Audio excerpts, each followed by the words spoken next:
Silakan kelompok 1, cek. Cek. Dengar suara saya, Bu? Dengar, Bu. Oh, oke, oke.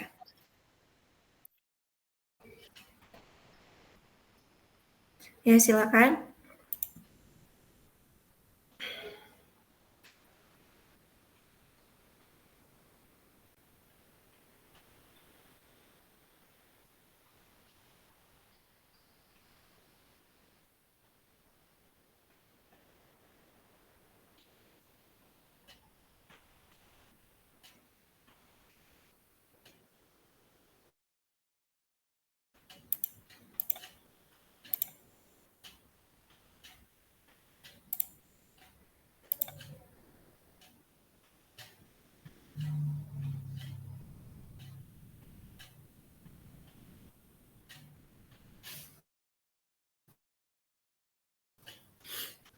Moderatornya udah bisa mulai lah ya.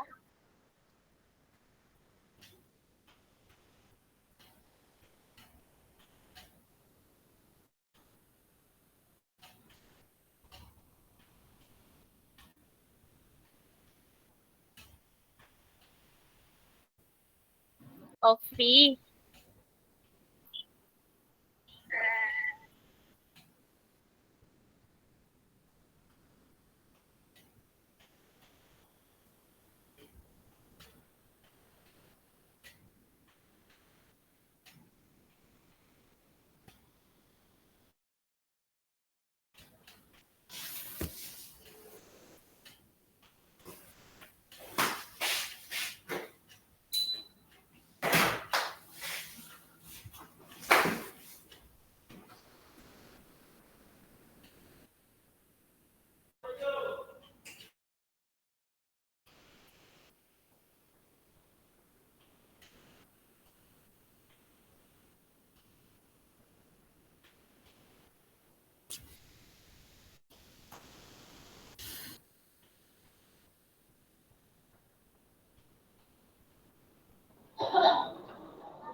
TNI itu kan yang baru mengeluarkan wonder itu kan.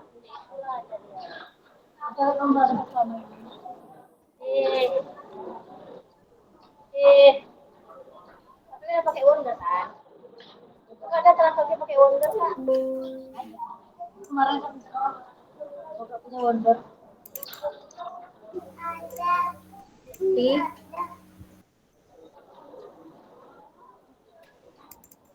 Ben pulang ya Ben.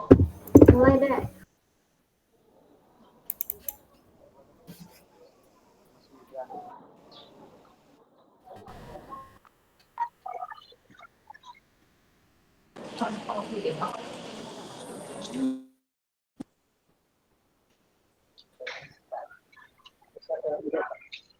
Selamat sore teman-teman. Apakah suara Ovi bisa didengar teman-teman?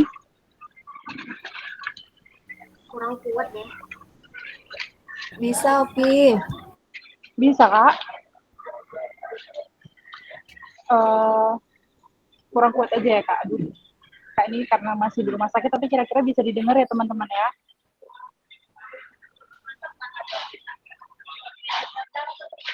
Bisa. Baiklah, kita mulai aja ya semuanya. Assalamualaikum warahmatullahi wabarakatuh. Selamat sore Ibu Christine dan teman-teman sekalian. Perkenalkan, nama saya Ovi Dwi Dewanti dari kelompok 1. Saya akan menjadi moderator dalam diskusi kali ini.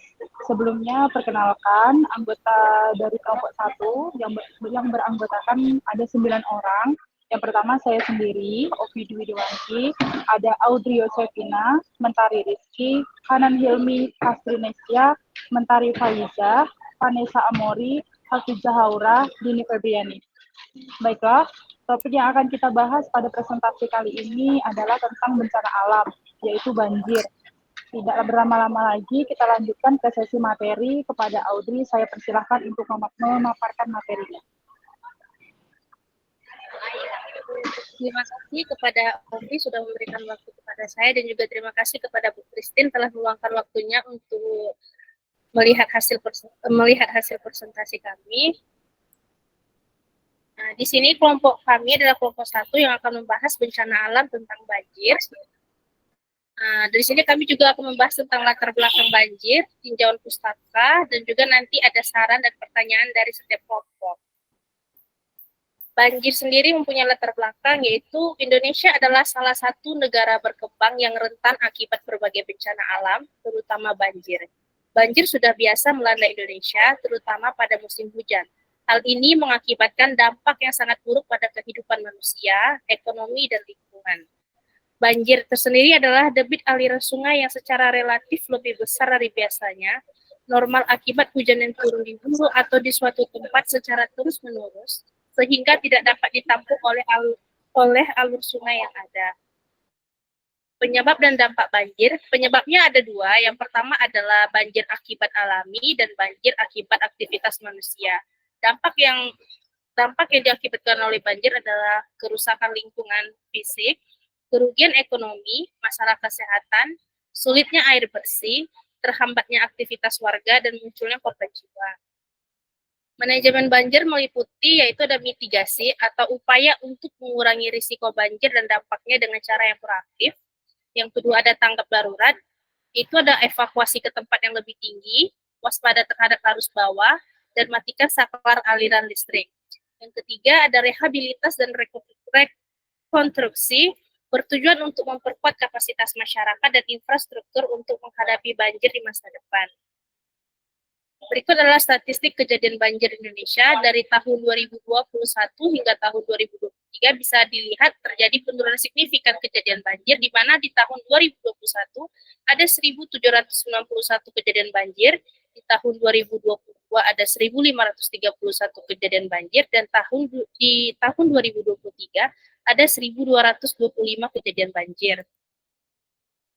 Banjir ini ada terbagi menjadi 3. Yang pertama ada banjir karena sungainya meluap, terjadi akibat dari sungai yang tidak mampu lagi menampung aliran air yang ada di sungai itu, akibat debit airnya sudah melebihi kapasitas. Yang kedua, banjir akibat pasang surut air laut. Saat air laut pasang, ketinggian muka air laut akan meningkat. Bila saat laut surut, aliran air sudah melebihi kapasitas. Ini biasanya di tempat yang datar atau di cekungan, maka air itu pun akan menyebar ke segala arah dan terjadilah banjir. Yang ketiga adalah banjir lokal, terjadi akibat air yang berlebihan di tempat itu dan meluap juga di tempat itu. Pada saat curah hujan tinggi di lokasi setempat, di mana kondisi tanah di lokasi itu sulit dalam melakukan penyerapan air. Biasanya bisa karena padat, bisa juga karena kondisi lembab, dan bisa juga karena daerah resapan airnya tinggal sedikit, maka kemungkinan terjadinya banjir lokal akan sangat tinggi sekali. Berikut ada foto bencana dari korban banjir, bisa dilihat ya teman-teman. Ini adalah sebagian. Ini adalah persentase 6 tahun terakhir kejadian banjir, bisa dilihat dari tahun 2019 hingga tahun 2023, terjadi kenaikan dan penurunan kejadian banjir, dan di tahun 2021 terjadi peningkatan yang sangat tinggi, yaitu 93%. Dan diharapkan setiap tahunnya bisa berturun, sehingga tidak ada lagi terjadinya banjir, sehingga mengurangi resiko terjadinya wabah penyakit. Cara menanggulangi banjir menurut kelompok kami yang pertama adalah membangun sarana dan prasarana, yaitu pembangunan bendungan, pompa, waduk, sumur serapan, dan pintu air dapat membantu mengendalikan aliran air dan mencegah banjir. Yang kedua adalah memperbanyak lahan penyerapan air. Misalnya, tanam pohon yang dapat menyerap air dengan cepat seperti tanaman hutan mangrove atau bakau. Yang ketiga adalah mendukung pemerintah. Pemerintah melakukan berbagai upaya untuk menanggulangi banjir, seperti sosialisasi dan pelatihan prosedur penanggulangan banjir. Di sini kami juga menyampaikan sebagai ahli kesehatan masyarakat apa upaya yang akan kami lakukan di masa depan. Dari Kak Mentari, beliau akan melakukan yaitu tidak membuang sampah rumah tangga di selokan ataupun di sungai yang dapat menyebabkan terhambatnya saluran air.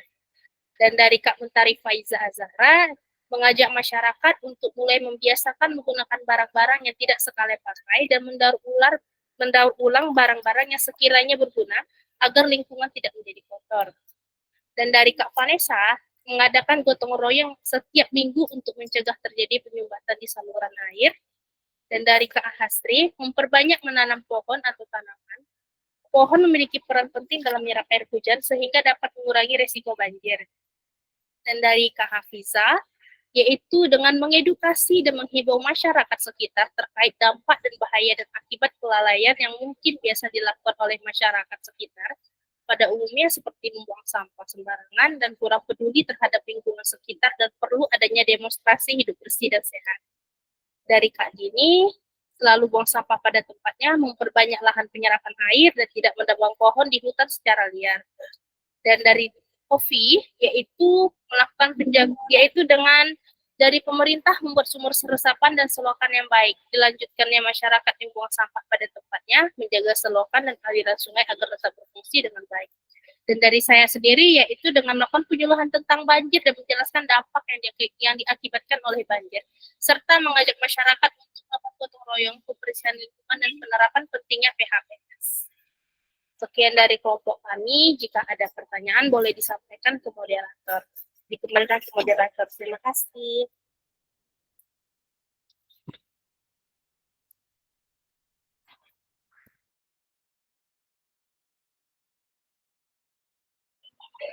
Baiklah, terima kasih kepada Audrey sudah memaparkan materi ini dengan sangat baik dan detail. Sesi selanjutnya adalah sesi tanya jawab. Bagi teman-teman yang ingin bertanya, saya persilahkan.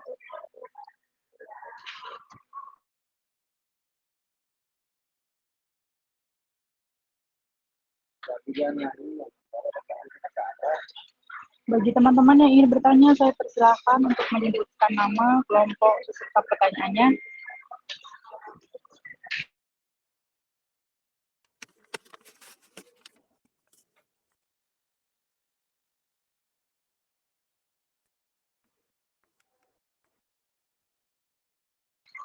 Baiklah, Kak Laila dipersilahkan. Izin bertanya, saya dari kelompok 2 atas nama Laila Hayati. Kita sebagai warga Pekanbaru, seringkali hujan sebentar, tapi banjir sudah melanda. Bagaimana tanggapan dari kelompok 1 tentang masalah banjir yang ada di Pekanbaru? Dan apa cara menanggulanginya? Terima kasih. Baiklah, terima kasih Kak Laila. Untuk pertanyaannya kami hold sebentar. Dilanjut yang ingin bertanya, saya persilahkan.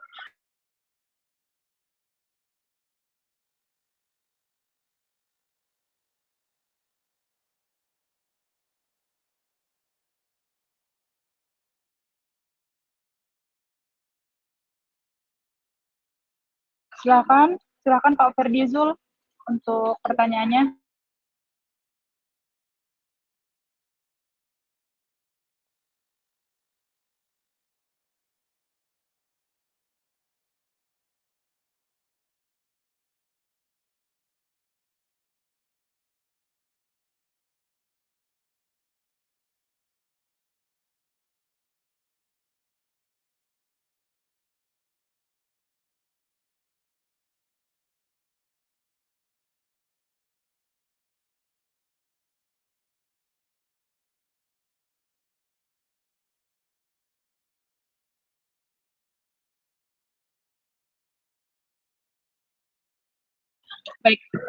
Baiklah Pak.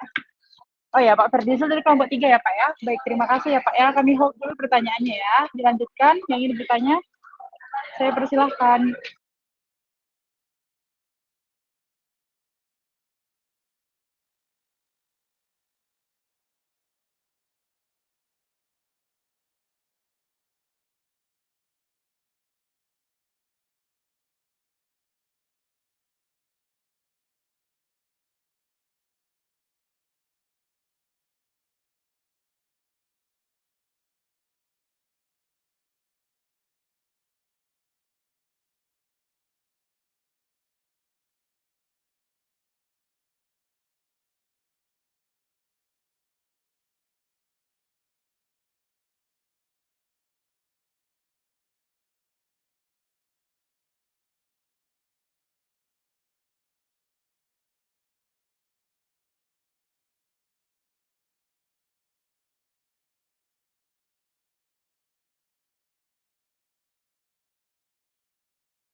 Baiklah teman-teman, ada yang ingin bertanya lagi? Baru 2 pertanyaan. Jika ada yang ingin bertanya, saya persilahkan.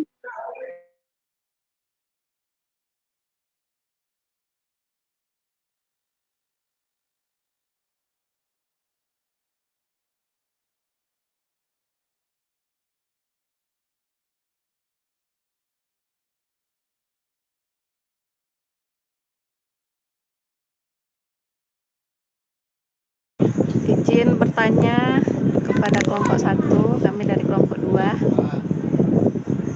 Baik Kak, silakan Kak. Peran dari sarjana kesehatan masyarakat pasca terjadi bencana banjir apa saja? Kak, maaf Kak, boleh ulang Kak, ada angin-angin Kak.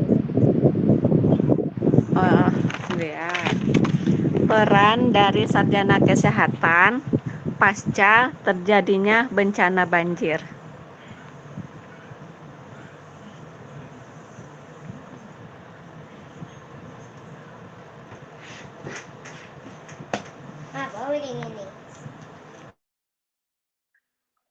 Baik Kak, kami hold dulu pertanyaannya Kak ya. Ya, Untuk teman-teman yang lain, jika ingin bertanya saya persilahkan.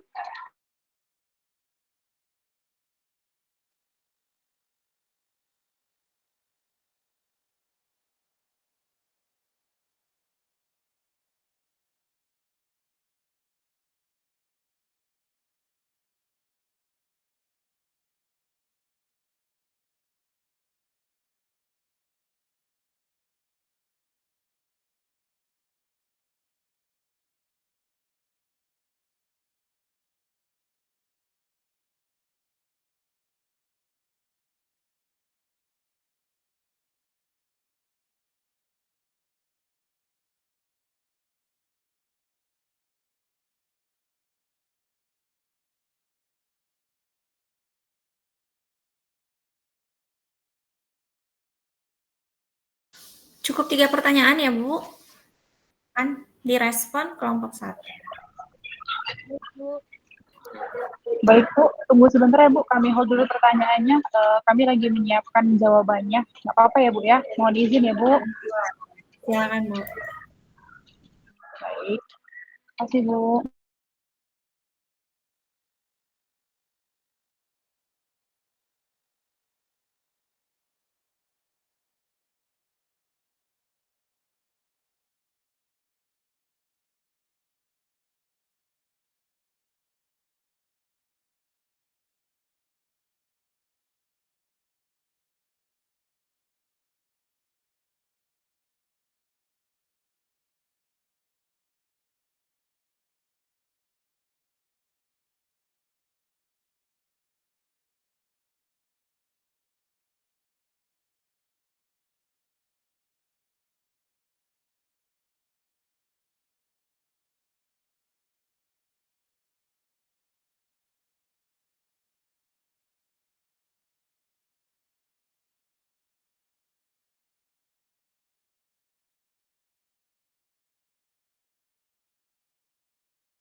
Diam dulu. Ini aku mau menjawab. Baiklah, pertanyaan dari Kak Laila kelompok 2 akan dijawab oleh Audrey. Kepada Audrey saya persilahkan. Baik, terima kasih moderator. Di sini tadi pertanyaannya Kak Laila itu tanggapan masalah banjir di PKU dan cara menanggulanginya. Dan seperti yang kita tahu bahwasanya nggak baru-baru ini ya, beberapa waktu yang lalu juga terjadi banjir khususnya di daerah Rumbai. Dan itu juga cukup memprihatinkan karena sampai yang masyarakat yang di dalam ganggang itu sampai harus keluar dan juga pastinya menghambat aktivitas warga di sekitar. Dan itu kayaknya beberapa waktu sudah agak ada lah kayak 2 minggu kalau tidak salah ya. Jadi itu sangat memprihatinkan dan tanggapan kami sebagai kelompok ya itu sangat mengganggu aktivitas warga dan juga banyak sekali warga yang terkena penyakit dan anak-anak juga khususnya yang banyak terkena diare, terus juga masalah di kulit dan juga kebersihan juga jadi dimasalahkan dan juga DBD jadi naik juga angkanya karena waktu itu kan juga musim hujan dan cara menanggulanginya tersendiri tadi sudah saya jelaskan di presentasi, yaitu membangun prasarana dan seperti bendungan, pompa, waduk, sumur serapan, dan memperbanyak pohon dan mendukung pemerintah. Dan kalau untuk kejadiannya sendiri kemarin, kalau yang saya lihat sendiri, di sini pemerintah sudah memberikan bantuan sebagai cara menyikapi dan cara menanggulanginya itu memberi bantuan kepada masyarakat di sini. Dan kalau untuk menanggulanginya itu pastinya dilakukan gotong royong, membuang sampah, terus membuat sumur serapan, dan juga pastinya menanam pohon dan juga mengedukasi masyarakat untuk tidak membuang sampah sembarangan lagi, agar mereka juga kan nyaman gitu. Jadi tidak hanya saja dari kita yang sebagai seorang Kesmas, tapi kita juga mengajak masyarakat bekerja sama untuk sama-sama menjaga kebersihan dan juga meningkatkan PHBS atau perilaku hidup bersih dan sehat. Kepada Kak Laila, apakah sudah dipahami?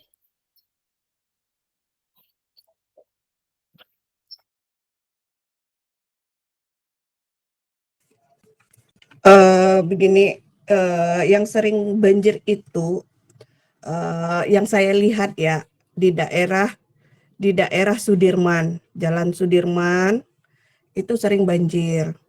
Bahkan sampai kendaraan mogok di sekitar sana. Yang di situ maksud saya bagaimana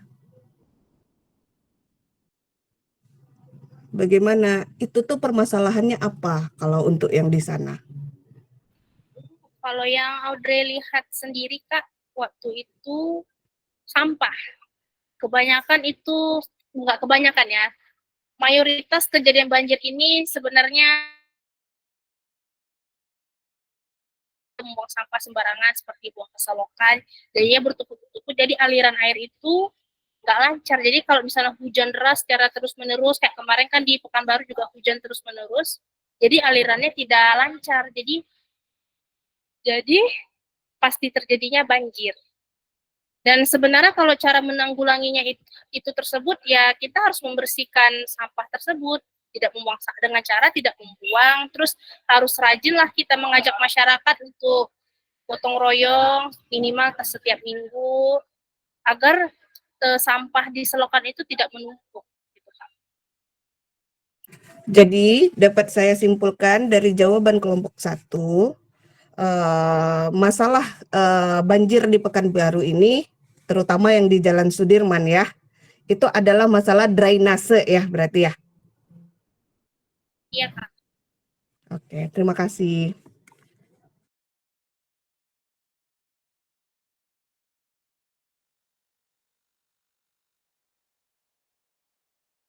Lanjut Bu Ovi. Baik Bu, tunggu sebentar ya Bu ya.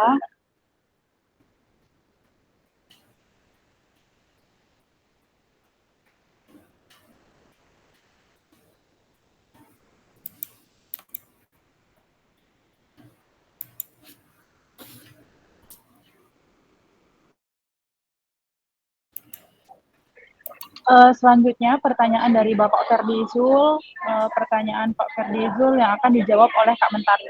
Kepada Kak Mentari saya persilahkan.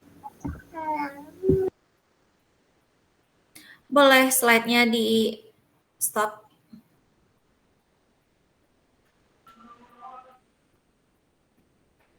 Oke, silakan Pak. Pertanyaan Pak Ferdizul oleh Bu Mentari. Izin Bu. Tadi pertanyaannya